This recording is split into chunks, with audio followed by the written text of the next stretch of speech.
I think it's time to make another review. Now, what game should I pick?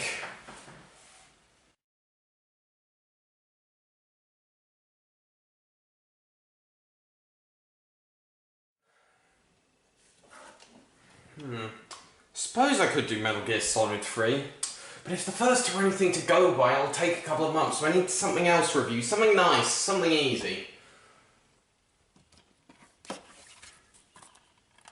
That could work. Yeah, that'll do. Okay, here we go.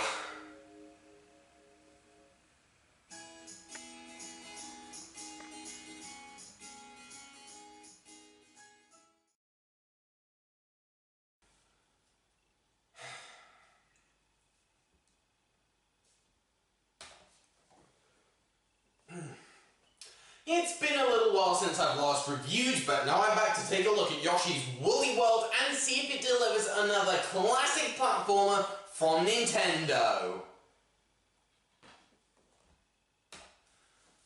Oh boy, this should be fun.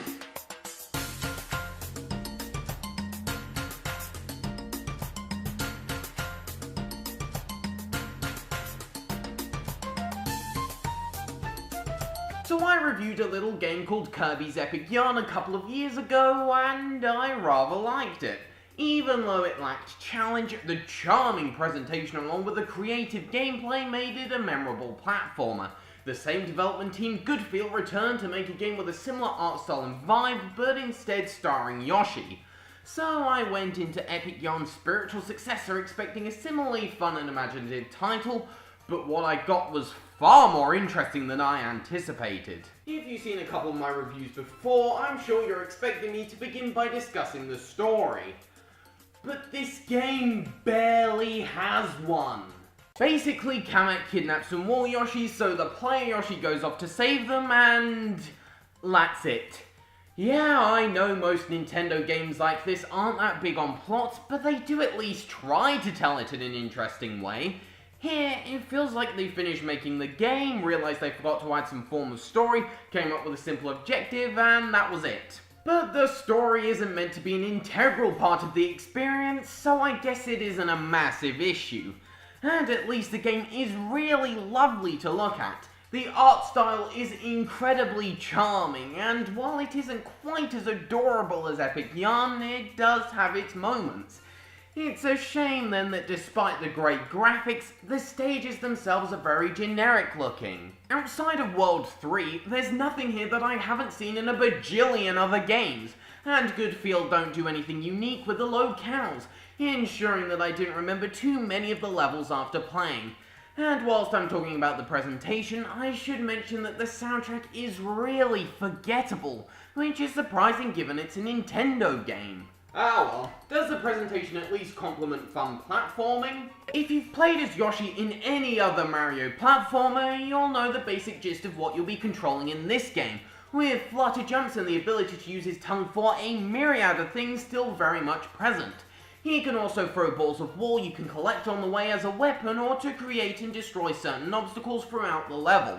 Occasionally he'll also transform into things like an umbrella or a motorbike for mini stages, which are brief but fun. Yoshi is quite enjoyable to play as. He's got a somewhat versatile moveset, not as creative as Kirby's, and he isn't that satisfying to control either when you compare the two games, but the controls didn't give me any problems and they're perfectly fine. Not that it really matters too much, because he doesn't get anything that interesting to do in the stages, which are just as generic to play on as they are to look at.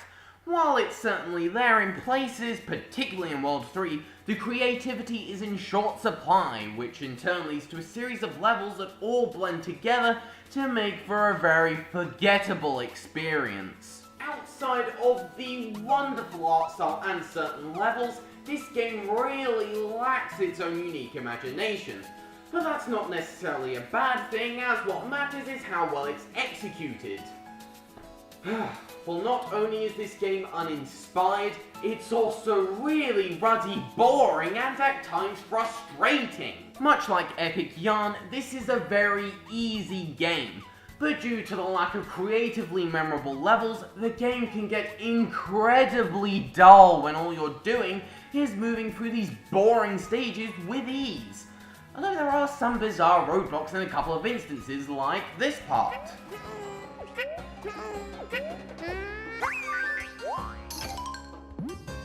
Yeah, that was really obvious. And trying to get rid of... I'm not actually sure what that is, in just the right way to enter this door is much harder than it needs to be. And when I screwed it up, I had to kill myself and start again. Actually, while we're on the subject of death... Gee, that's a harrowing transition. It's 10 times more annoying than it ought to be due to how easy the game is. Because these levels are designed simply, death isn't a learning curve. There's nothing to get better at, all dying is in this game is an inconvenience.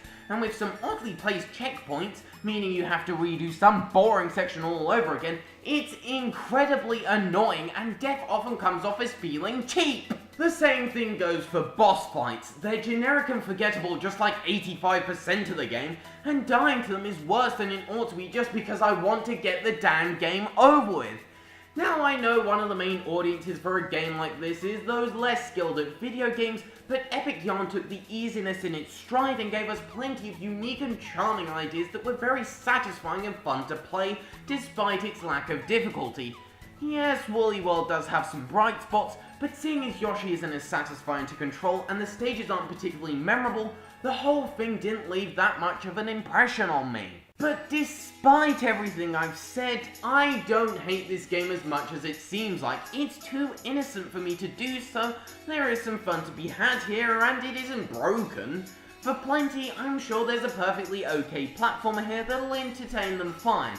But because of how simple and easy everything is here, it just became a chore for me to get through. Yoshi's Woolly World isn't much more than a generic, forgettable and frustrating game that I'm sure has its fans, but I'm certainly not one of them. I'll score it 53%. If you don't have a massive experience of games, you might be able to enjoy this quite a bit for what it is. But for those who have, there's much better out there.